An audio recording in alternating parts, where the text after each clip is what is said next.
The knock came just after midnight. It was the kind of knock that didn't belong to the night. Too firm, too deliberate. I had been sitting on the couch, wrapped in an old blanket, half watching the rain slide down the windows. The storm outside had turned the street into a blur of shadows and silver light. No one ever came to my house that late. I hesitated, my heart thudding louder with each second.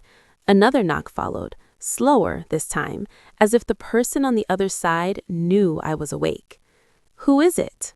I called, my voice barely steady. No answer. Against my better judgment, I walked to the door and peered through the peephole. A man stood there, soaked from head to toe.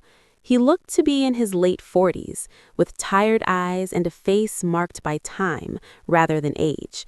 He wasn't threatening, just lost. I unlocked the chain, keeping the door on. "Yes?" I asked. "My apologies for the hour," he said softly. His voice carried a strange familiarity. "I was hoping you could help me." Help him, at midnight, in the middle of a storm. "I think you have the wrong house," I replied. He shook his head slowly. "No, this is the right one." Something about the way he said it sent a chill through me. Still, I unhooked the chain and opened the door wider. Rain rushed in with him, carrying the smell of wet earth and cold air. "Please," he said, glancing behind him, "just for a moment." I stepped aside. He stood awkwardly in the hallway, water dripping onto the floor. I handed him a towel, and our fingers brushed. A jolt ran through me. Not fear, but recognition. I couldn't explain it. "You can sit," I said, pointing to the chair by the kitchen table. He thanked me and sat down, looking around the house as if he had been here before. His eyes lingered on the family photos on the wall. My parents, my childhood, moments frozen in time. "You live alone," he said. "Yes," I replied sharply. "How do you know that?" He smiled faintly. "Lucky guess." I made tea, mostly to give my hands something to do.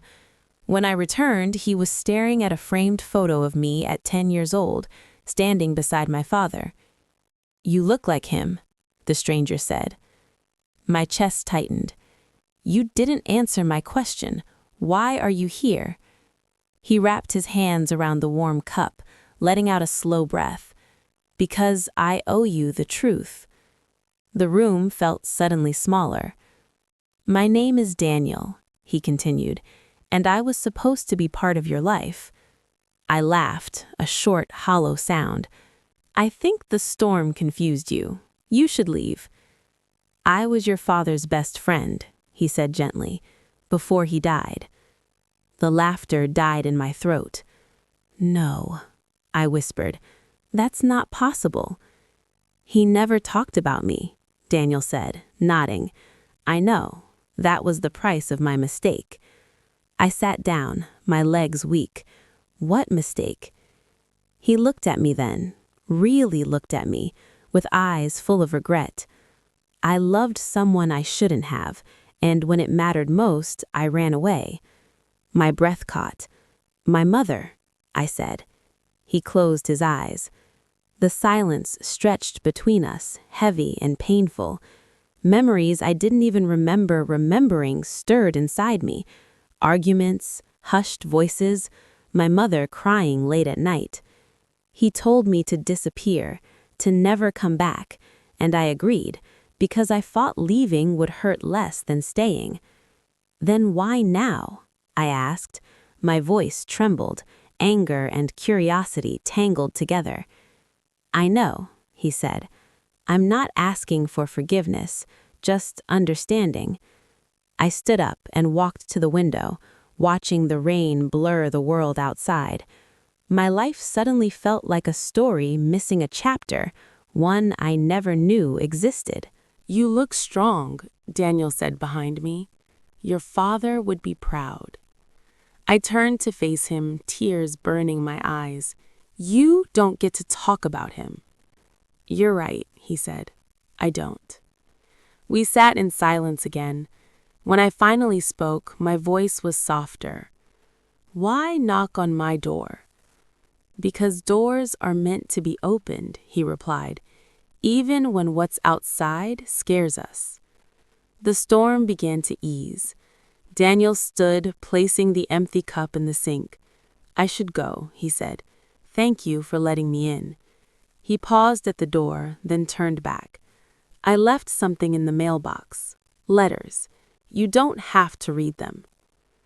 After he left, the house felt too quiet.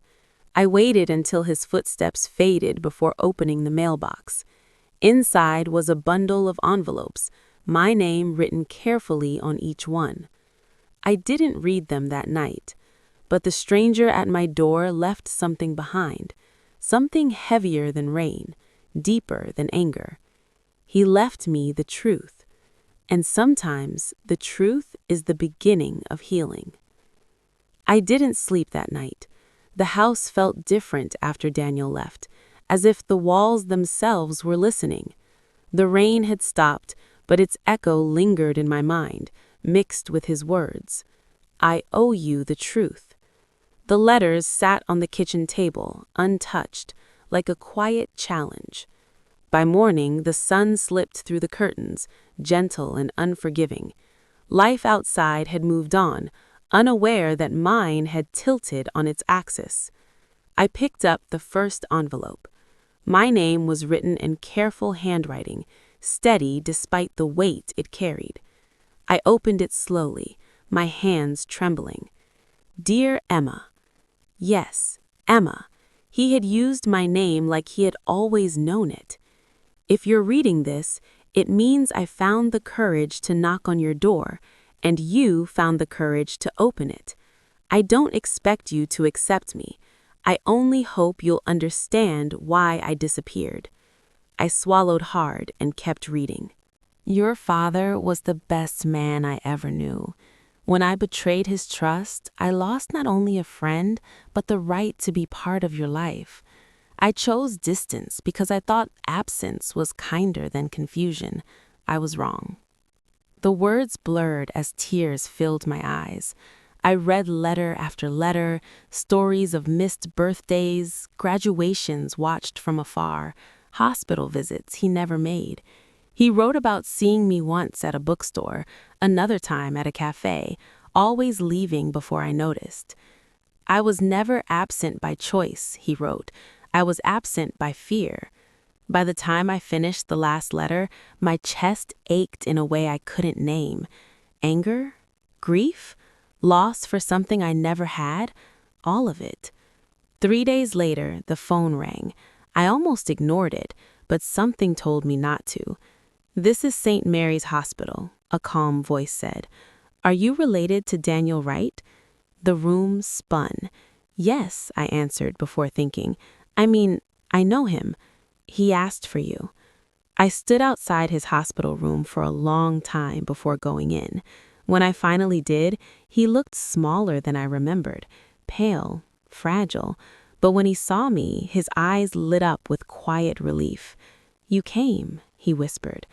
"I read the letters," I said, my voice steady despite the storm inside me. "I'm glad," he replied. "I was afraid you wouldn't." I pulled a chair closer to the bed. "Why didn't you ever fight for us?" He sighed, staring at the ceiling. "Because I thought love meant sacrifice. I didn't realize that sometimes love means staying." The machines hummed softly around us. "Do you hate me?" he asked. I considered the question carefully. "I don't know," I said honestly, "but I don't hate you." A tear slipped down his cheek. "That's more than I deserve." Over the next few days, I visited often. We talked, not as father and daughter, not even as strangers, but as two people trying to make sense of broken time. He told me stories about my father I had never heard. I told him about my life, my fears, my loneliness. One evening, he handed me a small wooden box. "Your father gave this to me," Daniel said. "He told me to give it to you one day, if I ever found the courage." Inside was an old watch, scratched and worn, but still ticking. He said, "Time doesn't heal everything," Daniel whispered, "but it gives us chances." I held the watch tightly, understanding something I never had before. Healing wasn't about erasing the past, it was about facing it. On the 7th day, Daniel passed away quietly in his sleep. There were no dramatic last words, just peace. At the funeral, I stood alone, holding the watch in my hand. No one questioned my place there. Somehow, I felt it. That night, back at home, I opened the door and stood in the doorway for a long moment. The stranger was gone, but the truth he brought remained. And for the first time in my life, I realized something powerful. Sometimes, the people who arrive late still change everything. Weeks passed after the funeral, but time refused to move the way it used to. I returned to my routines, work, meals, sleep, but everything felt slightly off, like a song played in the wrong key. Daniel's absence was strange because his presence had been so brief, yet somehow he had changed everything. The wooden box stayed on my bedside table, the old watch ticked steadily, reminding me that time never stopped, even when life felt paused. One evening, while sorting through my father's old belongings, I found a small envelope tucked inside a book. It wasn't addressed, but I recognized the handwriting immediately. My father's. I sat on the floor and opened it carefully. My dear Emma, if you are reading this, it means I am no longer there to explain my choices. I want you to know something important. Love is not always loud, and forgiveness is not always immediate. Daniel made a mistake, but he also carried it every day of his life. I asked him to leave because I was angry, but also because I was afraid that staying would hurt you more than leaving. If he ever finds the courage to come back, please don't close the door on him. Some people arrive late, not because they don't care, but because they are lost. I pressed the letter to my chest, tears falling freely. For years I had blamed silence. Now I understood it. That night I dreamed of the door. Not the door as it was that stormy night, but wide open, light pouring in, no fear on either side. The next morning I made a decision. I took the letters Daniel had written and placed them carefully in a box alongside my father's letter and the watch. Then I drove to the ocean, where the waves met the shore endlessly, patiently. I didn't throw anything away. Instead, I sat there and read the letters again, this time without anger. I spoke to Daniel out loud, words I never got to say. "I'm okay," I whispered, "not because you came back, but because you tried." The wind carried my words away. Months later, I moved to a smaller house closer to the city. On the first night there, as I unpacked, I heard a knock at the door. My heart stopped. For a moment, fear returned. Then I smiled.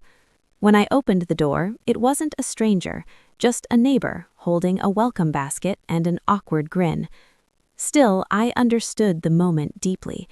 Doors would always matter to me, because a door is more than wood and metal. It is a choice, to open or close, to hold on to anger or make space for truth, to protect yourself or allow yourself to heal.